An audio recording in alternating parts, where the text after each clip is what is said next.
মাননীয় বিরোধী দলের নেতা। ধন্যবাদ মাননীয় স্পিকার। আমি দাঁড়ালেই ভালোবাসার কিছু কথা বলতে হয়।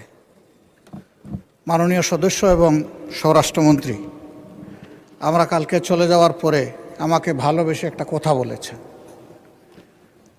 তিনি বলেছেন যে আমি একটি অসত্য কথা এখানে বলে গেছি। আমি এটা জানতে পারলাম।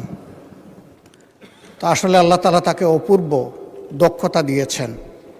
জাস্ট বোতলটা পরিবর্তন করে ম্যাটেরিয়ালসটা ঠিক রেখে তিনি সত্যকে মিথ্যা হিসাবে এবং মিথ্যাকে সত্য হিসাবে চমৎকারভাবে পরিবেশন করতে পারেন।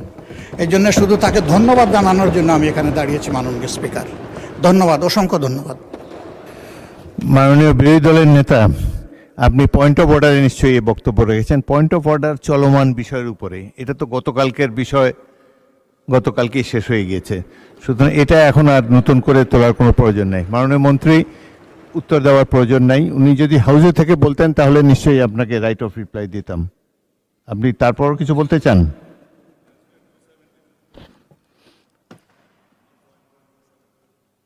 শোনা যাচ্ছে না তো, মাইক অন করুন। মাননীয় স্পিকার, আপনাকে ধন্যবাদ। এই মুহূর্তে মাননীয় বিরোধী দলীয় নেতা দুইটা অসংসদীয় শব্দ ব্যবহার করেছেন। সেটা হচ্ছে মিথ্যা। এটা অসত্য বললে আমি আপত্তি করতাম না। এই যে আমি কালকে মিথ্যা বলেছি বয়ান, তো এইটা মিথ্যা শব্দটা অসংসদীয় হিসেবে এটা এক্সপান্স করার জন্য আমি অনুরোধ জানাই। দ্বিতীয় কথা হচ্ছে, ওনার কালকের বক্তব্যের প্রেক্ষিতে আমি বলেছিলাম মাননীয় বিরোধী দলীয় নেতা এখানে একটা অসত্য বক্তব্য উত্থাপন করেছেন।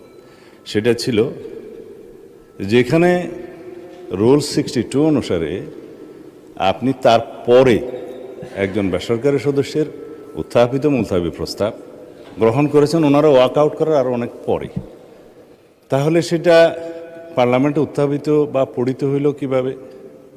সুতরাং আমি বলেছি সেই বক্তব্যটা অসত্য। ধন্যবাদ মাননীয় স্পিকার।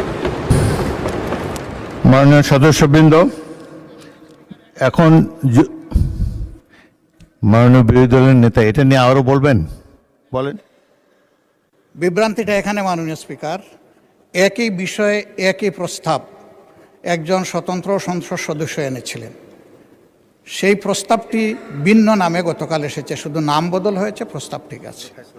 আমি তো আগেরটা জানতাম বলেই বলেছি, এখানে আমি কোনো ভুল তথ্য দেইনি। ধন্যবাদ মাননীয় স্পিকার।